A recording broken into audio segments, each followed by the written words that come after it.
Hello, my name is Lily, and for this task to watch a movie or videos about robots and artificial intelligence, I've decided to delve into one of my favorite movies, Blade Runner 2049. Now, before we get into what this story is about, let's do some world building. What's the setting of the story? Why does the world in this movie look so gnarly?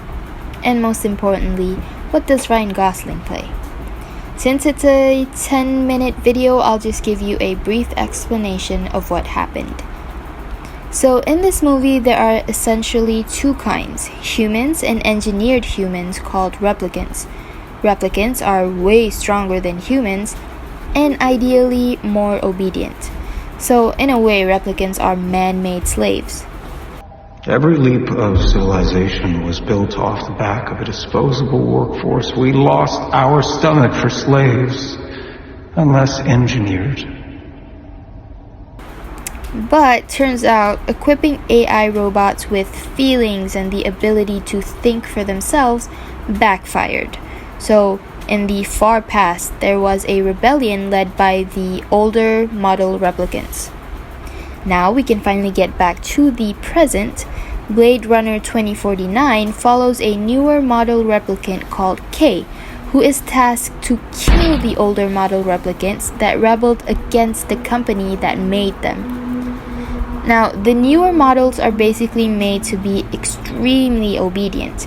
They would have to go through this sort of brainwashing process to make sure they don't develop human attributes like love or sympathy. Officer K, D6-3.7. Let's begin. Ready? Yes, sir. Recite your baseline. Blood black nothingness began to spin.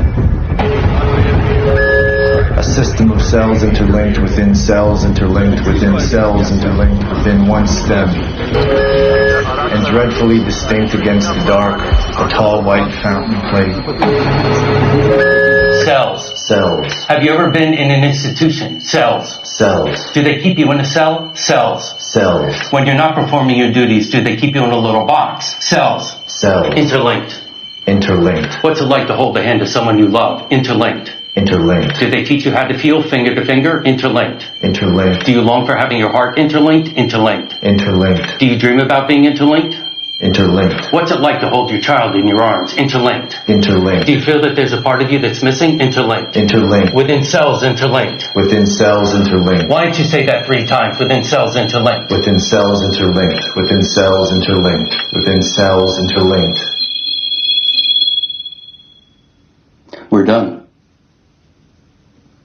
Constant K. You can pick up your bonus. Thank you, sir.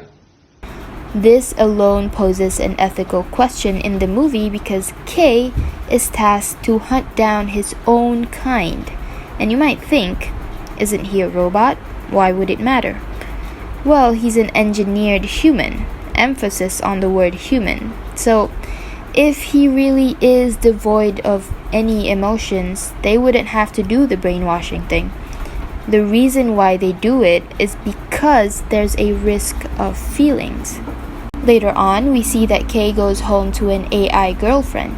She does not have a physical body, but merely a holographic projection. So this, to me, is like the holy grail of ethical questions because at one point, it's a form of objectification of women, since Joy, the AI girlfriend, is made as a woman, and the people who own Joy can make her become anything that they want her to. But let's focus on Kay for now. Throughout the movie, you can see the genuine love that he has for Joy. It's actually quite chilling. But you also see Joy saying extremely human things, really personal things that could fool you into thinking that it's an actual human saying these things. I'll give you an example later, but this also gets me thinking on whether or not the relationship between Kay and Joy is real. Because both of them are man-made, and Joy, in particular, is programmed to respond with whatever it is that would please her owner. because that's what AI does, doesn't it? It uses previous information to make decisions. But is none of it actually real? Did she mean anything she said? And even if she did, isn't she just a couple of zeros and ones? For the hopeless romantics, what they had, artificial or not, was real. Two beings shared a connection, and that's enough for me to call it love. So what happens next is that a series of evidence led Kay to believe that he was human, and this changes everything. Why? Because Kay, who previously was an emotionless killing machine, now had reason to believe that there was more to his existence. If he is human, it would mean that he has the ability to have hope and aspirations. He could love and get mad and be sad. His whole world has turned upside down with that epiphany. Also, remember when I told you I'd show you an example of Joy saying really human and personal things? Well, this is a clip of her consoling Kay after he found out that he was human. I always told you, you're special. Born, not made.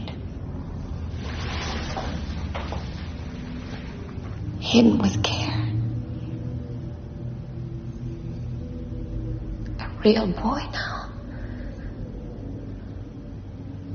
A real boy needs a real name. Joe. Joe? You're too important for Kay. Your mother would have named you. Joe. Joe. Stop. See what I mean? Also, spoiler alert, towards the end we find out that he was in fact not a human being. Turns out he was wrong, and he actually was just a replicant. But regardless, the damage has been done. He still developed all those feelings after he thought he was human.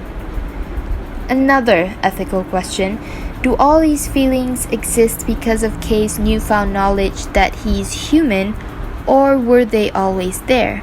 And if they were always there, at what point do AI beings go through the same process?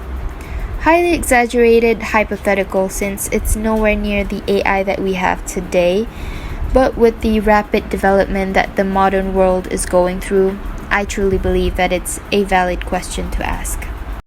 Another thing that I want to touch on about this movie is how much it shows on what it means to be human. Like I said about the character Kay and how his emotions only started to show when he thought he was human, it's as if being human is an excuse for him to feel, which is quite amazing for me because a lot of times us humans see our emotions as weaknesses. And maybe it is. We sever relationships, we mess up our opportunities, all because of our feelings. But it also makes life so much more interesting than being a mindless killing machine. I mean, the premise of it is intriguing, but to live it cannot be fun. So, I believe that is all for this video. I really like this movie, the possibilities that it poses for AI, the implications, the beauty, the philosophical questions, and if I'm being honest, the star-studded cast as well. So I guess that's all from me. Thank you for listening, and bye.